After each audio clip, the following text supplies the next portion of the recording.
एक प्रताप राय जी के बहुत संपत्ति का कारोबार चलता, तो बड़े महान भागवत थे प्रताप राय जी, उनका उनका चरित्र है। उनके यहाँ ये व्यापार चलता कुल परंपरा से कि जैसे आपको कोई कार्य है, ब्याह आदि ऐसे कार्य करने, तो आप अपने संपत्ति रख जाइए, जैसे स्वर्ण आदि, और जितना रुपया चाहिए आप ले जाइए, फिर ब्याज सहित रख जाइए और संपत्ति ले जाइए, वो स्वर्ण आदि आभूषण ले जाइए। ऐसा उनकी कुल परंपरा से चल रहा था।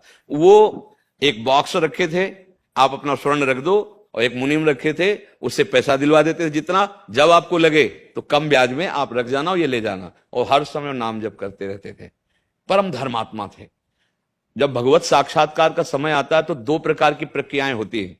पहला, भारी प्रलोभन आएगा, अगर आप नहीं डिगे, प्रलोभन सुख सुविधाएं है ये लो भोगो, नहीं डिगे तो भारी प्रतिकूलता आ सकती है, और अगर उस पर भी नहीं डिगे तो आगे भगवान का साक्षात्कार हो जाएगा। ये दो माया जाल अपने डालती है।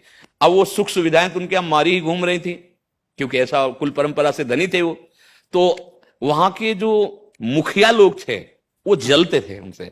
जो भगवत मार्ग में सही चलता है ना और सुखपूर्वक, तो जो असत आचरण करने वाले लोग होते हैं उनको जलन होती है। तो धीरे से वहां के अधिकारी से मिले और वहां के बादशाह से मिले और कहा कि बड़ा अनाचार दुराचार हो रहा है आपके राज्य में, कि वो ऐसा ऐसा ऐसा।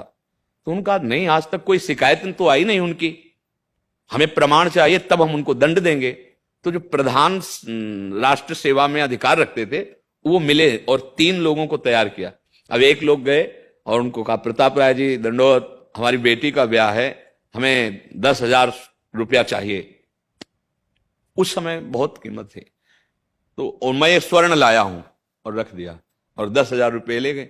दूसरा आया 1 घंटे बाद, फिर तीसरा आया, वही प्रक्रिया चल, और वो सीधे सरल स्वभाव, उन्होंने चेक नहीं किया कि क्या रख गया।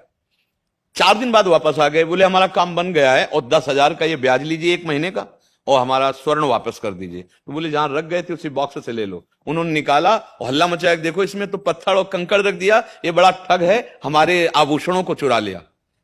लोग कह रहे थे कि ऐसे तो नहीं है, तो परम भागवत है। चले दूसरा आ गया, उसने भी ब्याज सहित पैसा दिया, उसने भी वही दिया, अरे देखो मेरे तो कंकड़ पत्थर रख दिए, स्वर्ण आभूषण इसने हटा। तीसरा भी ऐसा हुआ। अब लोगों को लगा 1 आदमी 2 आदमी 3 आदमी, मतलब ये है अधर्मी, ये नाटक कर रहा है भजन का और अधर्माचरण करता है। अब वो तो प्लानिंग थी ना, उनको बंदी बना लिया गया, सब संपत्ति जब्त कर ली गई। पत्नी से उन्होंने कहा, ठाकुर सेवा रखते थे, कहा तुम भागो, ठाकुर जी को लेकर भागो, क्योंकि ये लोग अगर, तो वहां सुविधा ठाकुर जी को नहीं मिलेगी, इनको भोग लगता रहे, इनको दुलार होता है, उनको अपनी चिंता ले, ठाकुर जी को भोग। पत्नी को पीछे के दरवाजे से ठाकुर जी के लिए, तुम मायके चली जा, बंदी बना ले गए। अब जो निंदा करने वाले लोग थे उन्होंने कहा इसकी पत्नी और स्वर्ण आभूषण ठाकुर जी, तो उसको मायके से बंदी बना करके जेल में।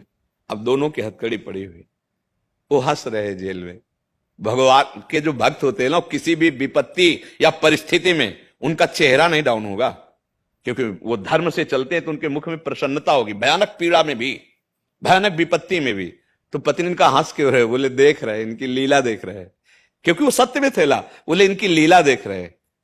फिर पत्नी ने रो करके कहा कि हमें और कोई दुख नहीं है, आज हमारे ठाकुर को भोग नहीं लगेगा, क्योंकि वो हमें तो बंदी बना लियो ठाकुर जी को। जैसे अन्य जो स्वर्ण आदि वही ठाकुर जी को रखे, उनके लिए तो सप्तम धातु के ठाकुर जी बने हुए, उनको तो ठाकुर जी से मतलब नहीं।